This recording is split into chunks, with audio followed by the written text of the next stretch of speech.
a Sight Beyond Sight entertainment production.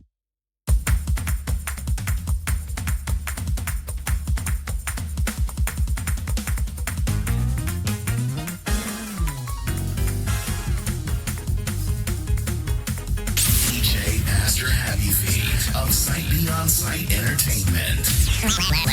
Let's go. Let's go. Welcome to the Sight Beyond Sight entertainment podcast. Here's your host, Pastor Happy Feet. Hey y'all, this is Leandria Johnson and you're listening to Pastor DJ Happy Feet. Yes, sir. What's up, everybody? This is your boy DJ Pastor Happy Feet with the Sight Beyond Sight Entertainment Podcast. We are here with the crew to make it do what it do, and we are getting through this ice storm that causes us to be bundled up, tangled up, messed up, and fed up. Fed up with a lot of situations, fed up with a lot of things that are going on, a lot of things that is happening. So the crew is here. We are here together. What's going on, everybody? So, TyBoogie, what's going on? And then this ice, man, it's melting, though. Yeah, yes, it definitely is melted, cuz. Yeah, gee, what are you up to? Not much. Just doing my best to be my best and getting over a meltdown, but I'm okay. Oh, I heard. That's it. You said beating what? Doing my best to be my best. Getting over a meltdown. Oh, okay. And while we're at it, a quick shout out to Thailand and Hungary, our two latest countries to join the Sight Beyond Sight entertainment family, bringing us up to 28 total. Oh. I'm kind of hungry myself. I was gonna say that too, man. You said Thailand, right? Yes. Thailand. Yeah. Okay. Is that close to Taiwan? It's closer it is to Hungary. It's Thailand's it's south of China. It's due south of China. Thailand's on the other side of Laos, and it's neighboring Cambodia. It's those three countries make a peninsula that are south of China, and then to the northeast of those three countries is Taiwan. Okay, because the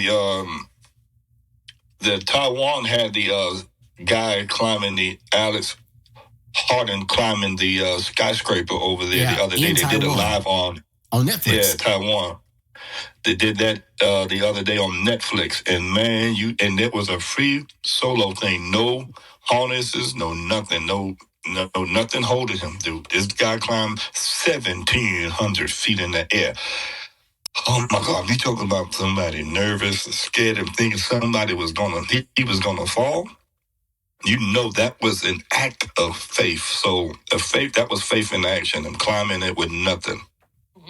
40 years old, and two children and one. So it was just like, man, if you would have failed. I mean, if he would have failed, that would have been it.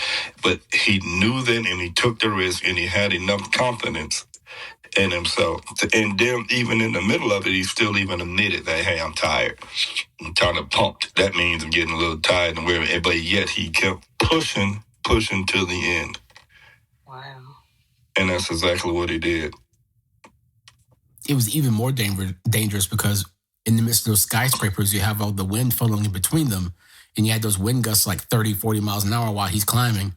And in the meantime, you had people who were in the building looking at him like he's crazy. And while he's passing them, he's like climbing with one hand and he reaches out and waves at him and then climbs up some more. Like, wow. Yes. A couple of times he's scared them. The heebie-jeebies out of him. I know.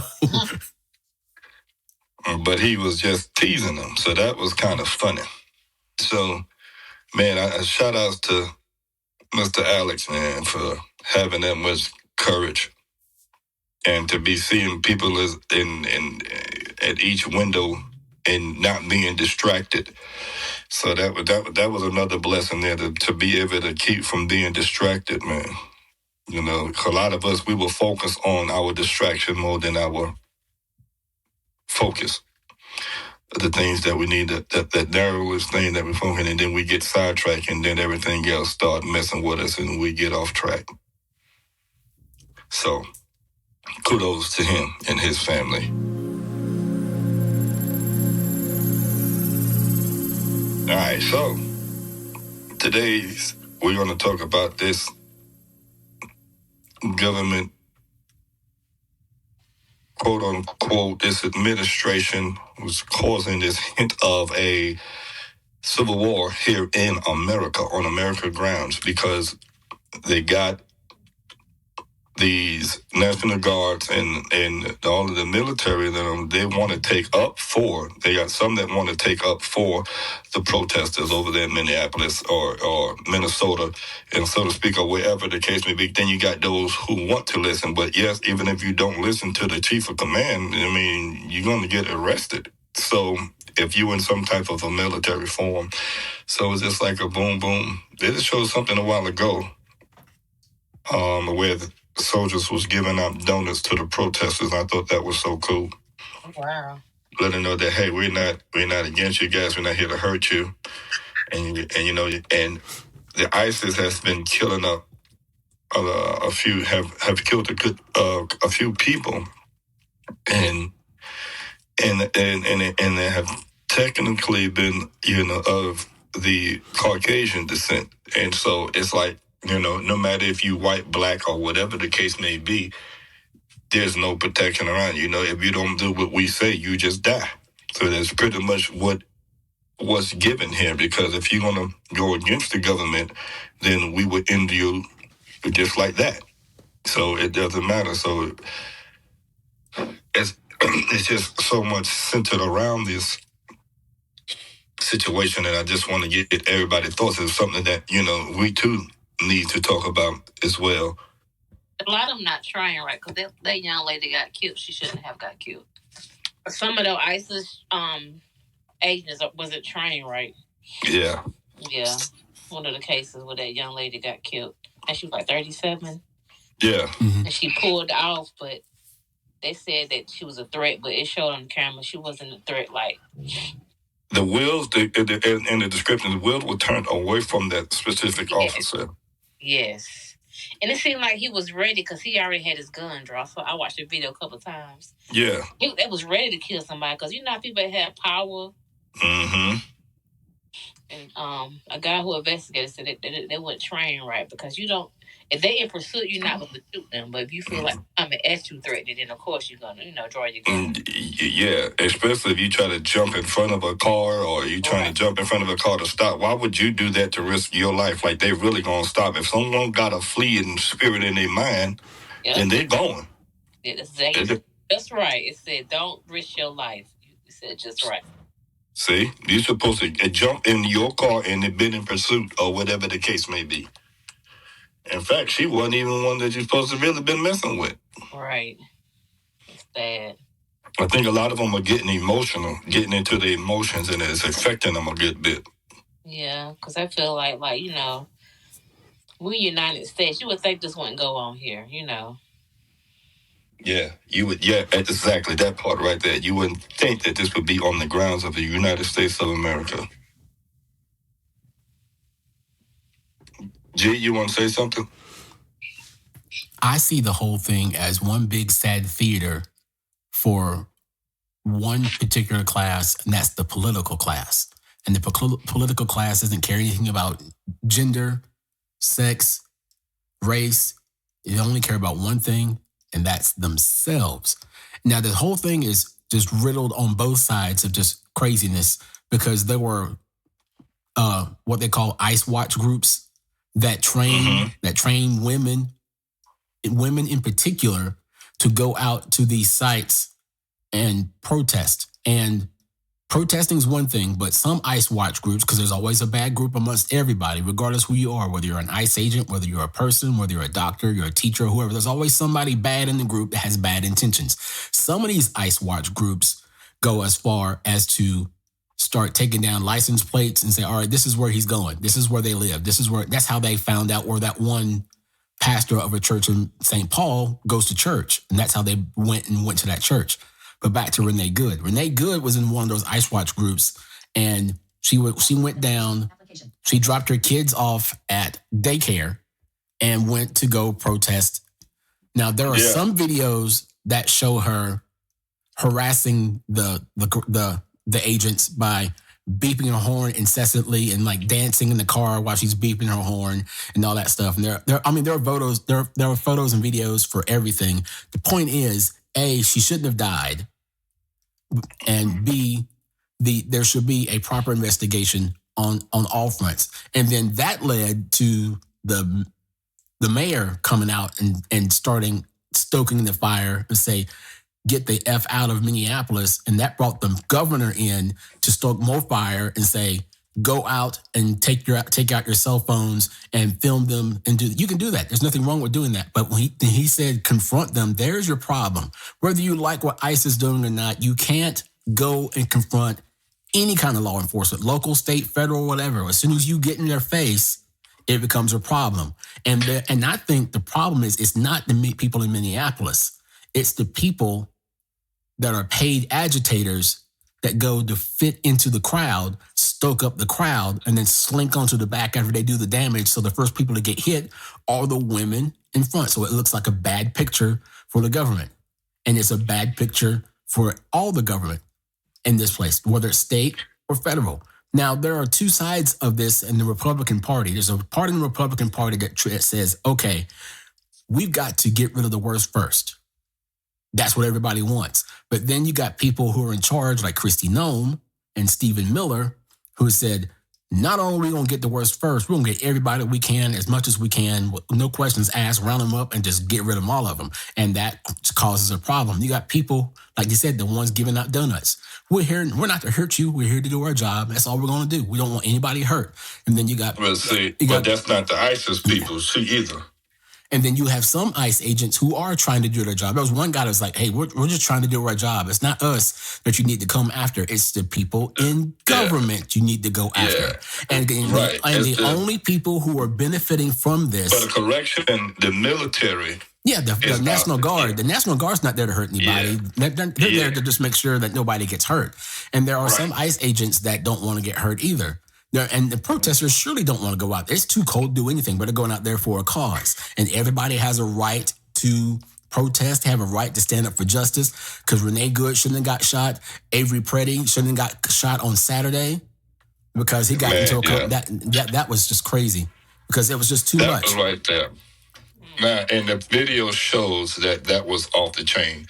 But let's go back to but when you were saying that he was the governor and mentioned confronting, and when we confront the confronting part, means when you start that, then they can get you for obstruction, then they can get you for anything that they want. But now you're agitating these officers, and everybody got the feelings. I don't care how trained you are. Yep. And if you get and if you get ice balls thrown at you and frozen water bottles thrown at you and spit on, it's only a split second for you snap and you grab somebody's wrist and you break their arm or you push them down or you get your guns or I'll show you what I'm going to do and all that.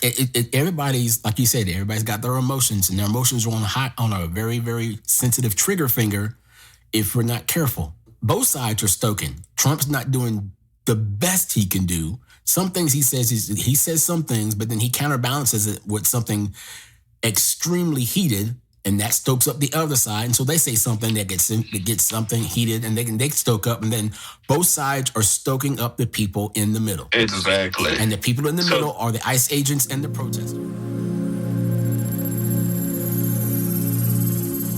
Don't go anywhere. We got more inspiration and information for you right after this. Sight Beyond Sight Entertainment is now giving piano, drums, and vocal lessons to all those who are interested. Looking for a place for you or your group to record your project? Sight Beyond Sight Entertainment has the available studio time you're looking for. For more information on how to book your studio time or to sign up for lessons, call us 864-529-5360. Reach out to us on Facebook, Sight Beyond Sight Entertainment, or by email, sightbeyondsight7@gmail.com. This your girl, TyBoogie, and I want to welcome you back to Sight Beyond Sight Entertainment Podcast. Enjoy.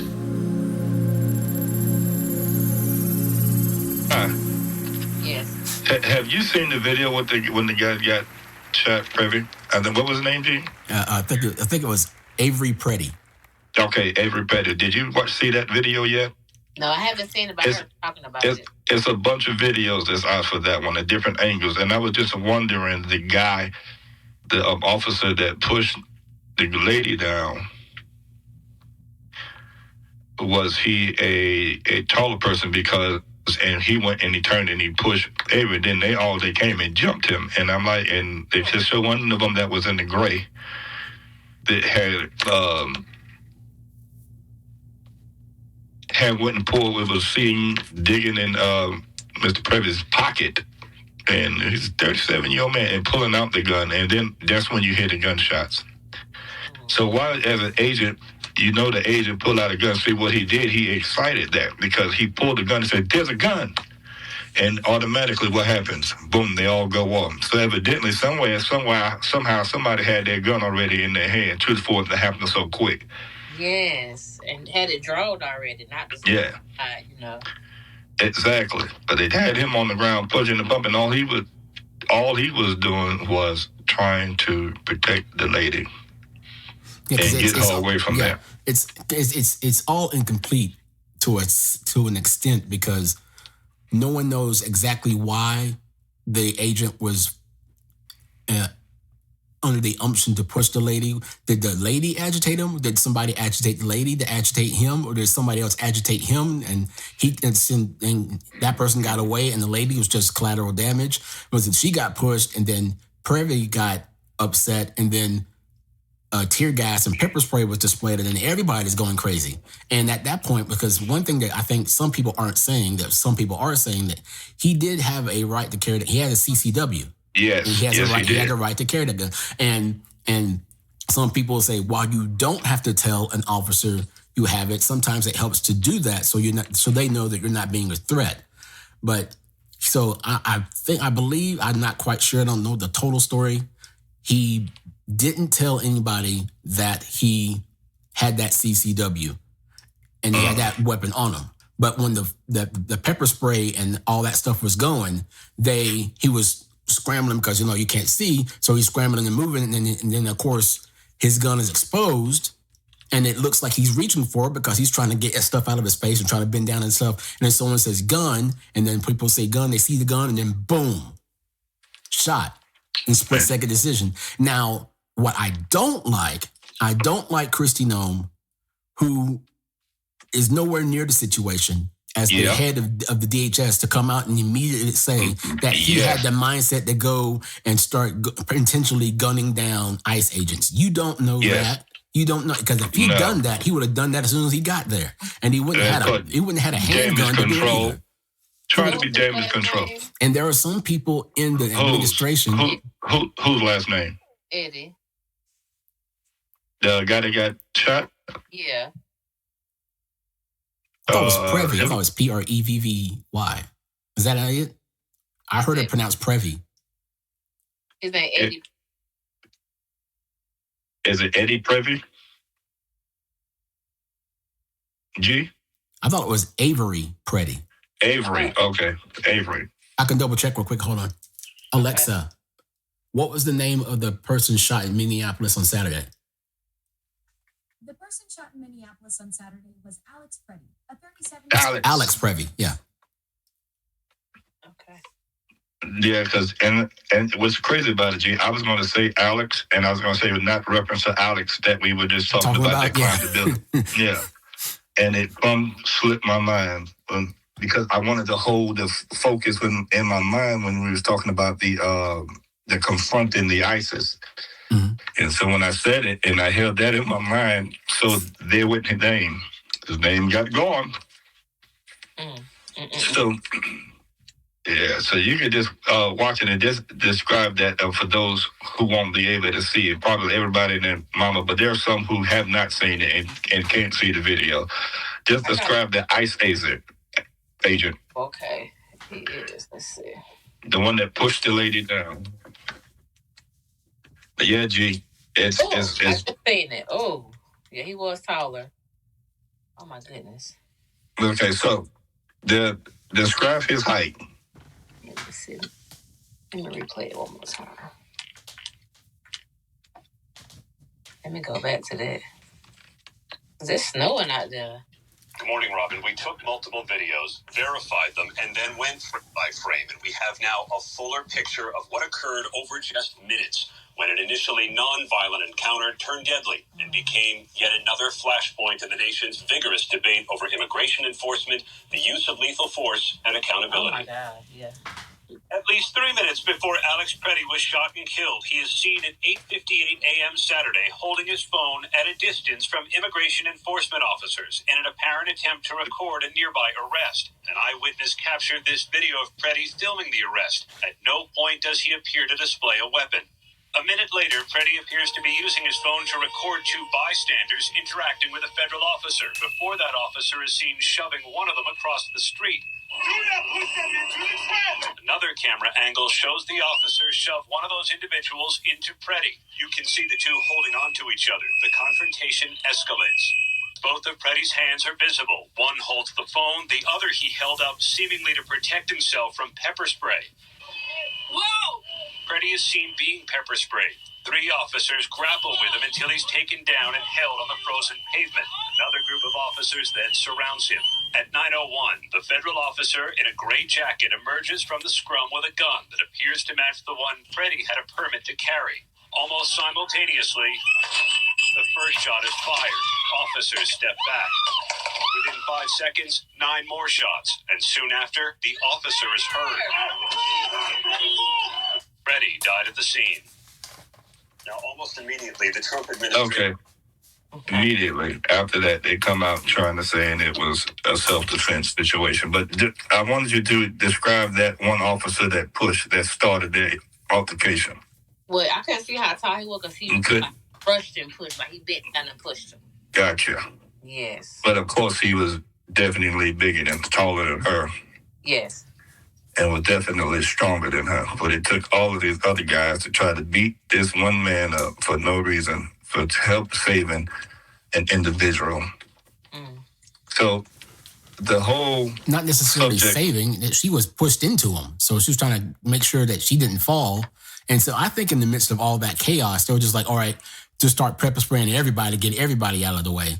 Because like you said, tensions are high everywhere. So they're just like, they want everybody out of the way. And once everybody is pepper sprayed and scrambling, that's when more people show up who don't necessarily know what's going on in the situation. And so they see people in chaos, so they try to handle it in their own way without having anything to knowing what's going on. So when someone sees a gun, automatically they assume they're about to get shot, and then one shot goes off. I can understand 1, but 10? Yeah, that was a lot. Because I understand you shoot the center mass, but 10 shots. 10 shots is a lot of shots. And there needs to be an investigation. And like I said earlier. Yes, indeed.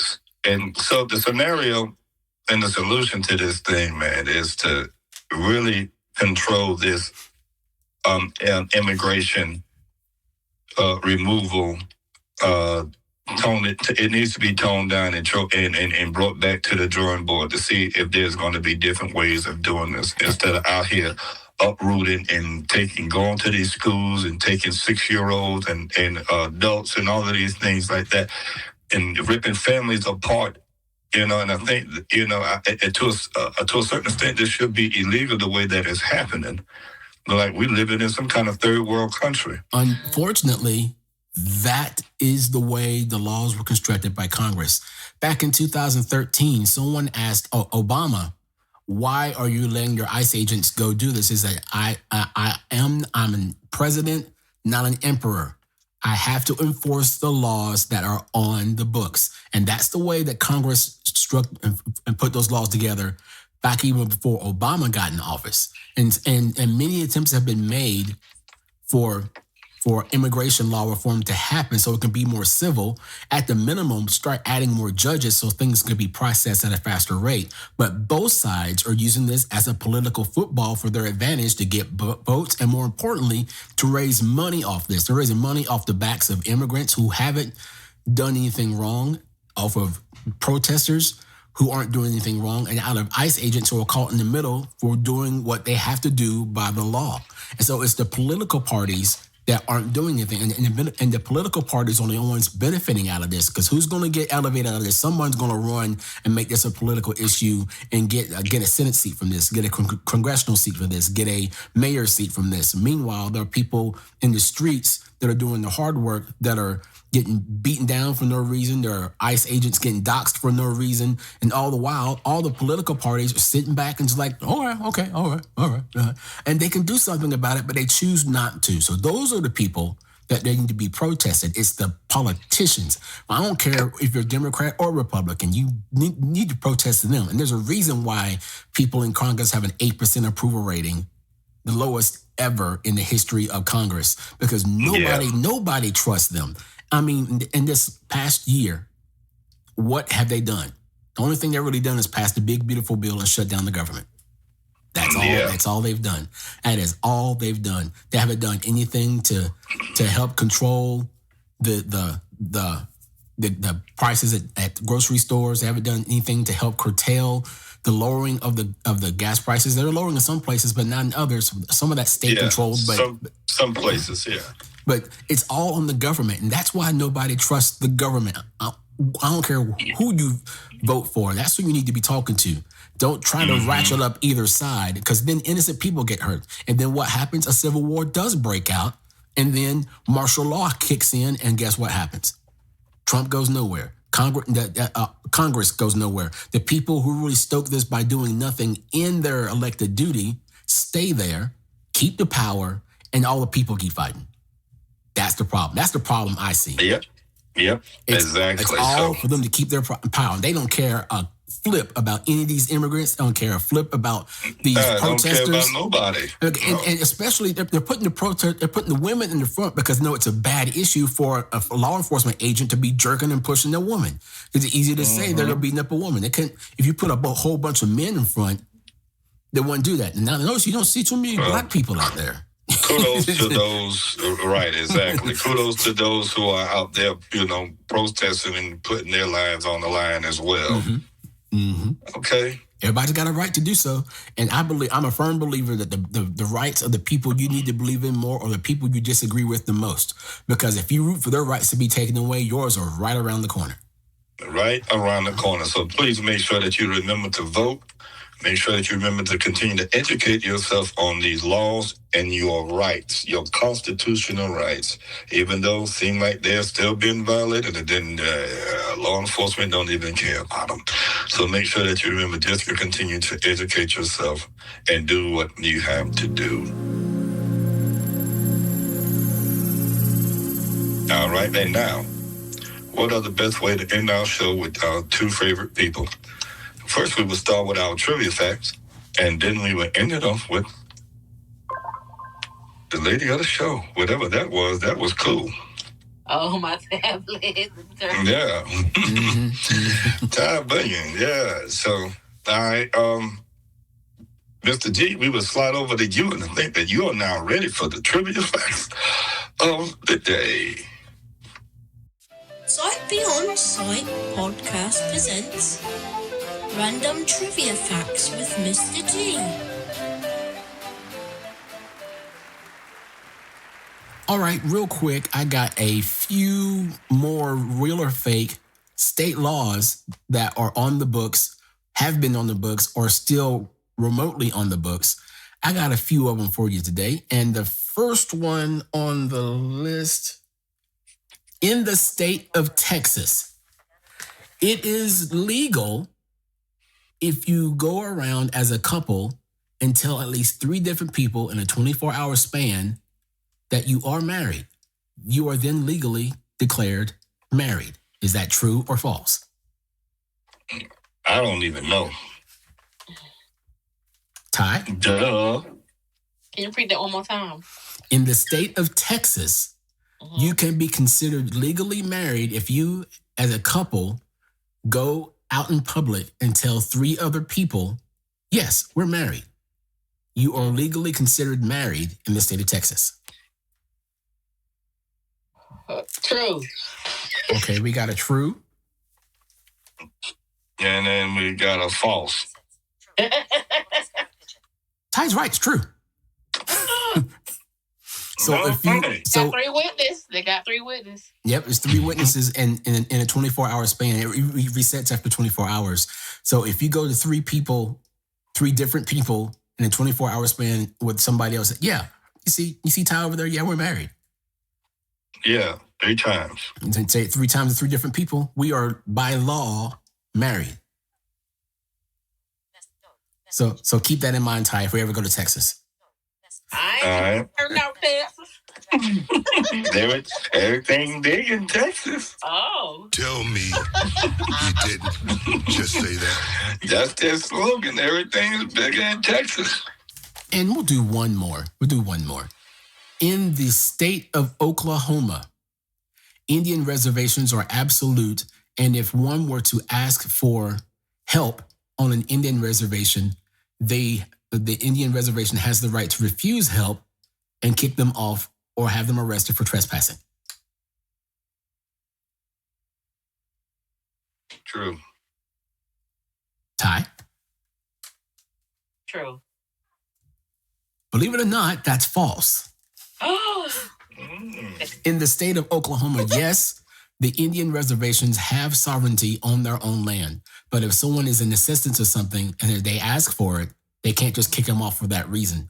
It has to be another underlying reason to kick them off their own land. Oh, wow. Well, too bad that wasn't set in place before. I know. Otherwise, they still be where they were in the Southeast. Exactly. And we have a whole lot of herbs naturally keeping us healthy. Thank you, Andrew Jackson. Yeah, what he said. Okay, that was all, Mr. G, you got? That's all. We'll keep it short for this weekend. Yep, TyBoogie won. 2-1. TyBoogie won for this weekend. We got another show on the next one. I want for the year.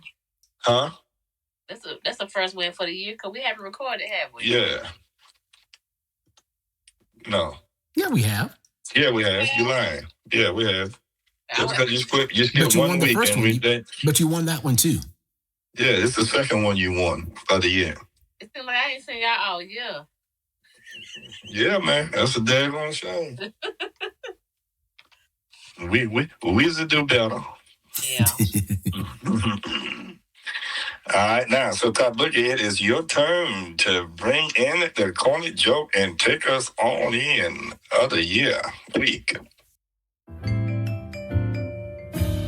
The Sight Beyond Sight podcast presents Joke Corner with TyBoogie.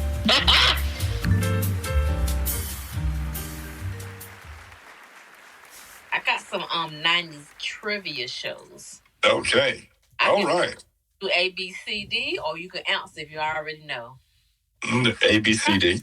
Probably gonna know them. Yeah, but A, B, C, D would be good. We're gonna figure out who's faster on this one. Okay, the first one. Steve Urkel, played by Jaleel White, was the nerd on what show? Family Matters. Told you. Okay. What popular sitcom featuring Monica, Rachel, Joey, Ross, Friends. And then you said it. And they're friends. What? It says that. Yeah, I know. Yeah, okay. In the Beverly Hills 91210 referred to what? Zip code. Echo. Yeah. Okay. What was a 1990 sitcom built around then rapper Will Smith? Fresh Prince of Bel-Air. Yeah, that's the same time there, yeah. Okay. In the title Third Rock from the Sun, what does Third Rock refers to? Planet Earth. Third leg. Yeah, it was Earth. Oh, no, I know. I'm just... Third leg. Y'all want one more? Yeah. That title was built off of an actual alternative rock song. Oh, yeah? Yeah, the chorus was "Welcome to the Earth, Third Rock from the Sun," and they built the sitcom based off of that premise of that song. Okay. Oh, wow. Another trivia fact. That was one of my trivia questions, but you already said it. I'm going to the next one. No, for real. Wow. Which former Playboy model won the role of two-time girl on Home Improvement? Oh, that was Pamela Anderson. Yep. Okay. She was there for the first two wouldn't do seasons, that. and then Debbie Dunning came for the rest of the year. The rest of the seasons. Y'all want one more? Yeah, do one more. Okay. Ruby, Joey, and Tony Russo was all random characters on what famous 90s show? Full House? Mm-mm. Close, though. Say it again. Ruby, Joey, Tony Russo. Oh. Huh? No, go ahead. It was Saved by the Bell? No. No. When you said Joey, they threw me. Ruby. Okay, multiple choices. Yeah, one of those. Okay. Friends, Joey, Blossom, Seinfeld. Would it be Joey? I think it's Blossom. Yeah, because let's think about who played on Full House. Yeah. And then there was Joey Lawrence, who played himself, his own namesake. Right. Okay, so it was Blossom? It was Blossom. Mayim Bialik. I almost forgot about Blossom until I thought about it. We had a girl in my high school class that looked just like her. Wow. Really? Mm-hmm. Let me do one more. Just one more. Sure. Yeah, this is the last one. Okay, Family Matters about the Chicago Winslow family was a spin-off of what show? Perfect Strangers. Yeah, you got it. Yeah. Because Harriet was a security guard at the department store in which either one of them worked or they frequented, and it's a spin-off for there. Yeah. I was actually listening to the podcast one day with Jalila White. Oh, wow. I had to really think about that one. I was like, what was that show called? So it had me thinking. I had to answer these questions to screenshot them. There you go. Yep. I like how they did that. Yeah, that's what's up. Ladies and gentlemen, that's TyBoogie and her Corny Joke Corner. Mixed in with some great 90s trivia. That's some dope stuff there. So, ladies and gentlemen, I appreciate you listening. Thank you again for Thailand and Hungary. Hungary. Yeah, Hungary. I'm hungry now. For listening, tuning in, and adding. But we got 100 and something more to go, though. Yeah. But this is a big milestone. Oh, gosh. But yes, let's continue to grow the show, continue to share, and tell someone about the podcast. And we're letting you know what's going on in our country. We are on the world stage at this point of everything that is going on. Some places saying that we are a laugh stock. Some people saying that they love it. Some people just praying for us. So just continue to lift our country up in prayer as we continue to lift yours up in prayer. TyBoogie, what we want to tell them to do? Let it hurt, let it heal, and let it go. And one more thing for this year, take accountability. Take accountability. For your actions. Yes, because we can't take it for nobody else. Just take it for your actions. I like that. Mm-hmm. Let it hurt, let it heal, and let it go, and take accountability. Yes, sir. All right. Thank you, Mr. G, as always, for making it do what it do. And we'll talk to you next week. If not before. Thank you for listening to the Sight Beyond Sight Entertainment Podcast, a podcast of inspiration and information, a production of Sight Beyond Sight Entertainment.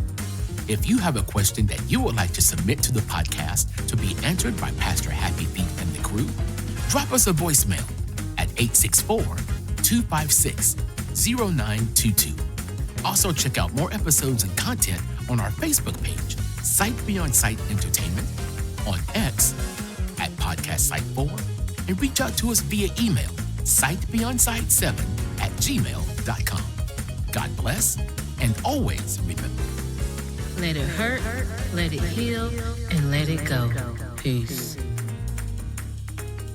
Sight Beyond Sight Entertainment is your home for quality, professional DJ and photography services, school functions, church events, weddings, you name it. Sight Beyond Sight Entertainment is here to help make your event special just for you. We also offer audio recording time in our studio for you and your group, as well as piano and drum lessons for people of all ages. For more information, reach out to us on our Facebook page, Sight Beyond Sight Entertainment. Call us at 864-529-5360, or reach out to us via email at sightbeyondsight7@gmail.com. All right, here's one for the state of South Carolina. In the state of South Carolina, it is illegal to bathe a donkey after 7 p.m. It's illegal? It's illegal to bathe a donkey after 7 p.m. Oh, I forgot. In your bathtub. That's the part that's in there. It's illegal. It's illegal True. to bathe your donkey in a bathtub after 7 True. p.m. All right, Pastor says true. Ty? True. It is true. Where else in South Carolina would that be true? That is absolutely true. That was an old 19th century law to keep hygiene up to code.